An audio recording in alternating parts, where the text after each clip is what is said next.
स्वागत है आपका आपके YouTube चैनल ब्रीथ पाठशाला की पाठशाला में। आप सीख रहे हैं हमारे साथ ट्रांसलेशन में आपने इससे पहले यूज ऑफ इस एंड बात सीखा। इसी क्रम में आज हम सीखने वाले इस वीडियो में यूज ऑफ इट का प्रयोग क्या होता है। एक्चुअली इट का प्रयोग दो तरह से किया जाता है। इट को हम जेंडर के अंदर में जब कंसीडर करते हैं तो इसे न्यूट्रल माना जाता है। क्या माना जाता है? न्यूट्रल। तो एक तो न्यूट्रल की तरह से इट का प्रयोग करते हैं। दूसरा जब हम पर्सनल प्रोनाउन को यूज करते हैं तो इट जो होता है हमारा पर्सनल प्रोनाउन होता है। और पर्सनल प्रोनाउन में देखिए आप इट का प्रयोग सब्जेक्ट की तरह पे आता है और इट का प्रयोग हम ऑब्जेक्ट की तरह भी करते हैं। तो सबसे पहले हम चलिए इट का प्रयोग एज अ न्यूट्रल देखते हैं। इट का प्रयोग आप समय को व्यक्त करने के लिए करते हैं। इट का प्रयोग आप दिन महीना को व्यक्त करने के लिए भी करते हैं। इट का प्रयोग आप मौसम को व्यक्त करने के लिए भी करते हैं। राइट। इट का प्रयोग आप जोड़ देने वाली घटनाओं को व्यक्त करने के लिए भी करते हैं। तो चलिए एक एक करके हम कुछ एग्जांपल्स के थ्रू इट का प्रयोग न्यूट्रल फॉर्म में समझते हैं। जैसे मान लेते हैं समय व्यक्त करने के लिए इट का प्रयोग हम देखें तो use of it, use of it. तो सबसे पहले हम देखें अगर उस टाइम को रिप्रेजेंट करने के लिए, टाइम के लिए जैसे हमने कहा कि 8 बजे, कितना बजा है? 8 बजे।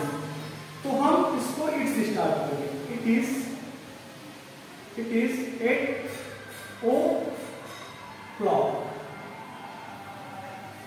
It is 8 o'clock। हम कहते हैं सुबह है। क्या है? सुबह है, अभी सुबह है। तो it is morning. It is morning. It is evening. या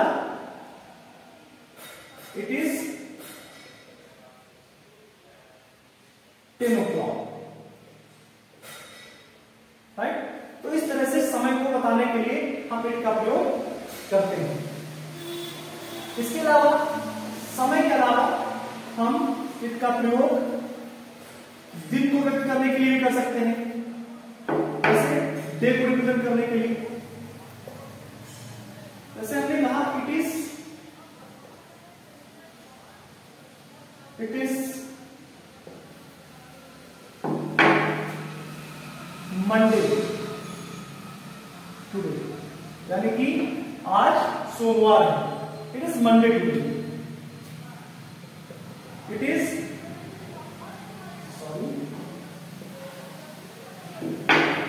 it is Wednesday today. Right. तो इस तरह से दिन बताने के लिए भी हम इट का प्रयोग कर सकते हैं। इसके अलावा इट का प्रयोग हम और भी कर सकते हैं। कहां? समय को बताने के लिए, यानी टाइम, दिन को बताने के लिए, मंथ्स को बताने के लिए कर सकते हैं। मंथ्स को बताने के लिए भी हम इट का प्रयोग कर सकते हैं। जैसे it is the month of May. It is the month of May. It is the month of June। Right. तो इस तरह से मंथ को रिप्रेजेंट करने के लिए भी इट का प्रयोग किया जा सकता है। इसके अलावा इट का प्रयोग हम मौसम को बताने के लिए भी कर सकते हैं। वेदर को बताने के लिए, जैसे वेदर,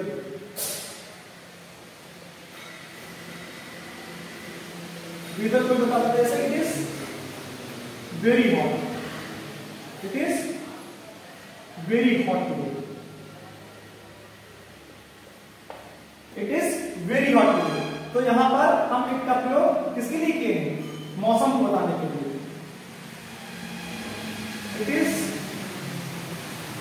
वेरी कोल्ड टुडे। देखिए इट का प्रयोग किसके लिए आया है? हॉट कोल्ड, वेदर को बताने के लिए हमने इट का प्रयोग किया है। तो मौसम को बताने के लिए भी आप इट का प्रयोग इस तरह से कर सकते हैं। तो इट का प्रयोग आपने क्या सीखा? टाइम को बताने के लिए, डे को बताने के लिए, मंथ को बताने के लिए, वेदर यानी कि मौसम को बताने के लिए आप इट का प्रयोग कर सकते हैं। इसके अलावा मान लीजिए बाहर कैसा मौसम है, आपको ये बताना है, तो भी आप इट का प्रयोग कर सकते हैं। जैसे it is very dark, it is very dark outside, it is very dark outside, यानी कि बाहर बहुत अंधेरा है। It is very dark outside, बाहर बहुत अंधेरा है। तो इसमें बाहर कैसा मौसम है आप उसको बताने के लिए, बाहर किस तरह का सीन है उसको बताने के लिए भी आप इट का प्रयोग इस तरह से कुछ कर सकते हैं, राइट। चलिए इसके अलावा आप इनका प्रयोग सीखते हैं कुछ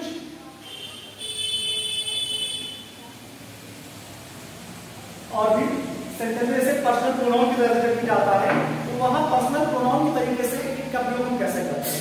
एक्चुअली होता क्या है कि हम दिस दैट और इट का प्रयोग एक ही सेंस में कर जाते हैं। तो मैं आपको बता दूं, आपको बहुत केयरफुल रहना है ऐसे केसेस में। देखिए जब कभी किसी व्यक्ति की बात हो रही हो, किसी पशु की बात हो रही है, किसी पक्षी की बात हो रही है, किसी व्यक्ति पशु पक्षी को बताने के लिए आप जब दिस और दैट का प्रयोग करते हैं तब तो सही होता है। इसके अलावा जब कभी आप इट का प्रयोग कर देते हैं तो गलत हो जाता है। सॉरी, इसके अलावा कभी आप दिस और दैट का प्रयोग कर देते हैं तो गलत हो जाता है, वहां पर इट का प्रयोग होता है, राइट। जैसे आपने कहा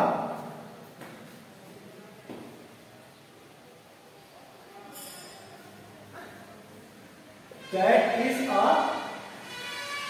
डॉग, वह एक कुत्ता है, सही है। पर आपने जब कहा दैट इज अ बुक, अब ये गलत है। क्यों? क्योंकि भाई आपने एनिमल के लिए लिया दैट, ठीक था, लेकिन यहां पर आप किसके लिए ला रहे हैं? बुक के लिए ला रहे हैं। और मैंने क्या कहा? मैंने कहा किसी व्यक्ति के लिए, किसी एनिमल पशु के लिए, या किसी भी बर्ड यानी पक्षी के लिए, राइट। जब कभी भी आप किसी पर्सन, किसी एनिमल या किसी भी बर्ड के लिए आप दिस दैट का प्रयोग करते हैं तब सही होता है, लेकिन जब उसके अलावा आप दिस दैट का प्रयोग करते हैं तो फिर आप गलत होते हैं। यहां पर क्या होना चाहिए? यहां पर होना चाहिए इट। क्या होना चाहिए? It is a book, right. जैसे आपने कहा, आप इन्हें ध्यान से कंपैरेटिवली समझिएगा, नहीं तो आप रॉन्ग हो जाएंगे। आप ये कंपैरेटिवली मैंने इसलिए दिया ताकि आपको कोई कंफ्यूजन ना हो। जैसे आप लिखते हैं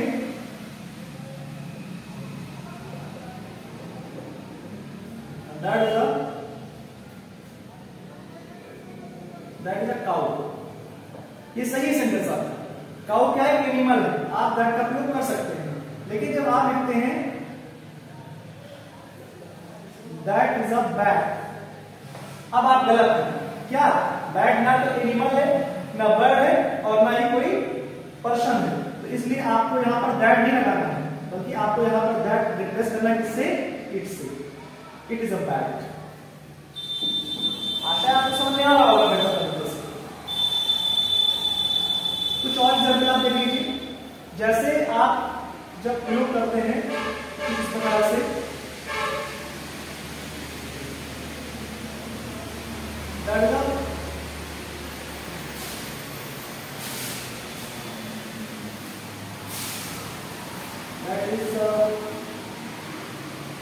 दैट इज मोहन, वह मोहन, ठीक है, कोई बात नहीं। लेकिन जो आप लिखते हैं that is my house, that is my house, तो ये गलत है। नहीं, क्योंकि ना तो पर्सन है हाउस आपका, ना एनिमल है और ना बर्ड है, तो it is my house, right. तो इस तरह से आप देख लीजिए कि कैसे हम दिस दैट का प्रयोग हम वहां कर जाते हैं जहां इट का प्रयोग होना चाहिए, राइट। तो जनरली दिस और दैट का प्रयोग हम किसी पर्सन के लिए, किसी एनिमल के लिए और किसी बर्ड के लिए करते हैं। इसके अलावा हम न्यूट्रल जेंडर में आपको पता है इसका प्रयोग करते हैं, इट का प्रयोग करते हैं। तो आशा है तरह से इनका प्रयोग प्रॉपर तरीके से समझ में आ गया होगा। अगर कोई डाउट है तो वही पुरानी बात, कमेंट बॉक्स में जाइए, अपना डाउट मुझसे पूछिए और मैं आपको एक्सप्लेन करूंगा उसे बेहतर तरीके से और आपको पूरा समझ में आएगा। तो इसीलिए मैं आपसे बार बार रिक्वेस्ट करता हूं कि आप परेशान बिल्कुल मत हो, आप बस कंटिन्यूअसली ऐसे लर्न करते रहे, सीखते रहे, मेरे साथ जुड़े रहे। मैं आपको हर चीज बिल्कुल करूंगा क्रिस्टल क्लियर।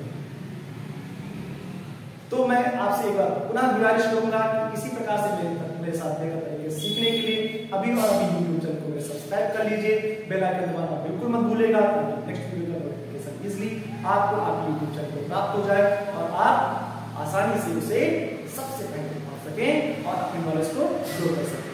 बहुत बहुत धन्यवाद।